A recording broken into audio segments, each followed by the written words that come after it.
Buenas noches, qué bueno que nos acompañan. Hoy este programa es grabado. Nos acompaña el licenciado Antonio Velasco Piña. Licenciado, buenas noches. Muy buenas noches, muy agradecido por su invitación. Al contrario, gracias por estar con nosotros. Sí, buenas noches también a todos. Licenciado, queremos que nos platique cuál fue aquel testimonio que Regina le encomendó que realizara sobre el movimiento del 68. Bueno, el de intentar recabar la mayor información posible sobre lo que había sido el movimiento del 68 desde su ángulo espiritual. O sea, todas las personas que vivieron el movimiento recuerdan que este tuvo múltiples facetas, es decir, abarcó aspectos sociales, abarcó aspectos que llamaríamos culturales, abarcó aspectos políticos, pero también abarcó aspectos espirituales. Entonces, el recabar información que permitiera entender este movimiento en su aspecto espiritual fue la misión que ella me encomendó. Ahora, también, siempre que se menciona el movimiento del 68 hay que tener muy en cuenta que fue un movimiento planetario.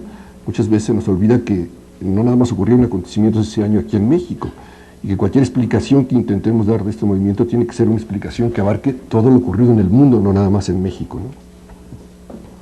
Sí, es pues ahora sí un conocimiento para todos los esoteristas que la historia siempre tiene una parte oculta, ¿verdad? Y pues siempre se nos ha enseñado oficialmente solo la parte externa, ¿no? Así es. Qué bueno que haya personas como usted que se interesen en lo esotérico y nos den la información de la parte oculta de la historia, ¿verdad? Que muchas veces es la que nos permite entender cabalmente el fenómeno, ¿no? Es decir, de otra forma, por ejemplo, el movimiento del 68 resultaría bastante absurdo. Es decir, suponer que todo el país se puso en movimiento para pedir que quitaran al jefe de la policía de la Ciudad de México, resulta infantil. Es decir, suponer que había obreros en Chihuahua, campesinos en Zacatecas, empleados públicos de muchas partes de la República que estaban participando en el movimiento para que se quitara al jefe de policía de la Ciudad de México, creo que es absurdo. Y además se nos olvida que este movimiento, insisto, formaba parte de un movimiento planetario, que seguramente los estudiantes de Francia o de China no tenían ni siquiera idea de que había un jefe de policía en la Ciudad de México y también estaban participando en el movimiento, ¿verdad? Sí, o sea, los acontecimientos políticos siempre tienen una base, ¿verdad?, esotérica, ¿no? O sea, la parte espiritual siempre va acompañada de lo material, ¿no? Claro, se tiene que manifestar en distintos planos, ¿no? Entonces no se contradice el hecho de que este movimiento haya tenido también una base espiritual, el que haya tenido una repercusión política o incluso social o hasta de modas. Hubo cambios de formas de vestir, de gustos de música, pero no se hizo el movimiento básicamente para cambiar la forma de vestir o los gustos de la música, sino con otras razones mucho más profundas. Aquí es donde entra Regina, ¿verdad?, como un personaje clave, ¿verdad? La gente que le rodea comenta siempre que usted en sus vivencias trata de transmitir sus vivencias sobre el movimiento y principalmente la figura de Regina. ¿Regina siempre vive con usted? ¿La tiene siempre presente? Sí, y yo me atrevería a decir que no solo conmigo, ¿no? Es decir, Regina es un personaje de una gran dimensión espiritual que llegó para quedarse. O sea, conforme vaya pasando el tiempo, estoy seguro que cada vez iremos entendiendo mejor la trascendencia de la obra que realizó, la dimensión que tuvo su sacrificio y las repercusiones que ha tenido. Entonces, claro, los que tuvimos la suerte de convivir con ella, de conocerla, pues lógicamente la tenemos muy presente en toda nuestra vida. Pero muchísima gente que no la conoció ha empezado a vincularse con ella, y no, como muchos afirman, porque hayan leído mi libro sobre ella, sino simplemente porque han tenido la capacidad para desarrollar una sensibilidad que les permite establecer comunicación con ella, hayan leído o no hayan leído el libro. Es decir, no es un producto del libro, es un personaje que produjo toda una serie de efectos muy importantes en nuestra historia y que, insisto, cualquier persona que tenga sensibilidad se puede conectar con ella. Esto explica el que ya actualmente hay mucha poesía sobre Regina, hay pintura sobre Regina, hay escultura sobre Regina, se va a hacer una película sobre Regina. Entonces, ¿por qué? Bueno, pues porque cada vez, conforme va pasando el tiempo, nos vamos dando cuenta de la trascendencia que tuvo este personaje y de la trascendencia que tuvo el movimiento del 68, sobre todo en este aspecto, en el aspecto espiritual. ¿Podría describirnos físicamente a Regina? ¿Cómo no? Era una persona, pues, de estatura regular, de tez morena, de la cabellera larga, rostro ovalado, ojos azules, porque recordemos que era hija de un padre alemán y de una madre indígena, y poseedora de un carisma muy especial, es decir, de una enorme alegría por la vida, de una hiperactiva, una persona que siempre estaba en movimiento, con un gran sentido del humor, nada solemne, totalmente contraria a la formalidad y al acartonamiento, siempre bromeando, siempre risueña, siempre trabajando, porque en medio de toda su alegría y todo su gusto por la vida, nunca dejaba de tener en cuenta los objetivos que ella tenía que realizar. Entonces podía estar cantando, podía estar en una fiesta, pero siempre encaminada a incrementar el movimiento, a potencializar el movimiento y a desarrollar la parte espiritual de México, ¿no? Entonces, es más o menos lo que podría decirle en su aspecto físico, ¿verdad? El aspecto importante de ella era el aspecto espiritual. ¿Por qué, siendo hija de un padre alemán y madre mexicana, por qué se le designó a ella ser quien despertara la conciencia en México, Sí. o parte de la conciencia de México? Bueno, no le puedo dar una respuesta absoluta, sino nada más una hipótesis. Entre México y Alemania hay enormes diferencias y se complementan por oposición.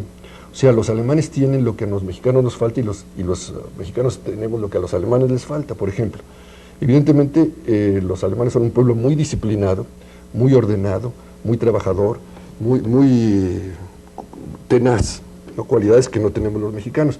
Pero en cambio tenemos cualidades que a los alemanes les faltan, como es nuestra capacidad de improvisación, la chispa, el ingenio para cambiar las cosas, para crear cosas nuevas. Entonces creo que la combinación entre alemán y mexicano es buena porque da un equilibrio, ¿no? Es decir, nosotros adquirimos esa disciplina, ese rigor en el trabajo, esa constancia, y ellos adquieren también esa capacidad de disfrutar la vida, ver los aspectos novedosos de las cosas, ese improvisar, ¿no?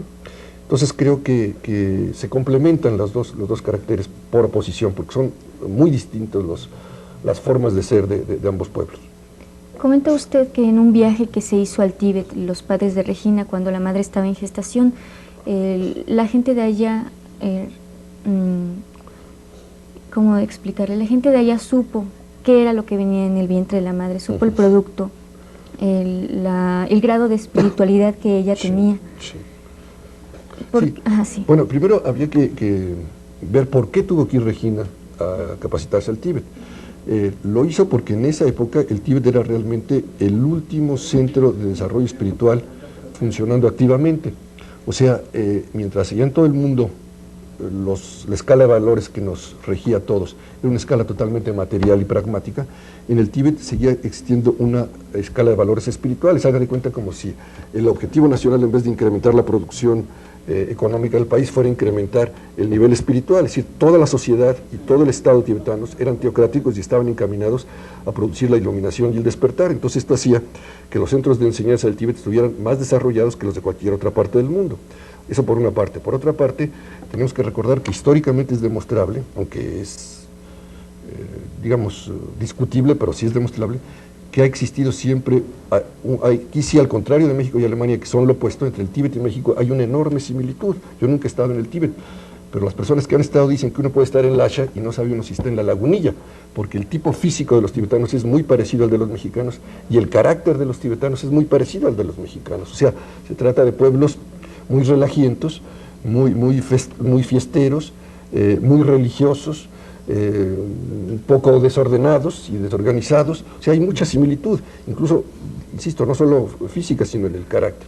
Y por otra parte, históricamente ha habido siempre un apoyo de un país a otro, o sea, apoyo tipo espiritual me estoy refiriendo. Cuando el Tíbet estaba dormido, cuando estaba letargado, cuando estaba sufriendo un largo periodo de decadencia, llegó la ayuda de mayas concretamente para iniciar ese despertar. Es decir, esto es algo que no es del común conocimiento de la gente, pero dentro de los lamas, algunos de ellos, no vaya a creer que es un conocimiento de todos, han mantenido este conocimiento de esta tradición de que México fue a ayudar al Tíbet, y han mantenido un gran interés, sobre todo por lo maya. Hay verdaderos sabios mayistas entre los lamas porque han mantenido su interés por la cultura maya. Y lo mismo ahora lo hemos visto, esto ya es fácilmente comprobable, como en esta etapa en que México estaba dormido, espiritualmente hablando, ha recibido ayuda para despertar, primero con la capacitación que se hizo en el Tíbet de Regina, y después, como todos lo sabemos, ha venido el Dalai Lama, han venido grupos de lamas a realizar trabajos específicos para despertar nuestros centros energéticos. Para muchísima gente esto es sabido, es decir, han estado en Teotihuacán en fechas en que ha habido grupos de lamas realizando ceremonias para despertar este centro energético tan importante de México como es Teotihuacán. Entonces ha habido siempre esa correspondencia, ¿no?, de ayuda mutua entre el Tíbet y México. Es una hermandad resultado de nuestra semejanza espiritual y física y hasta de nuestra semejanza geográfica, es decir, las altas montañas del Tíbet y las altas montañas de América, ¿no?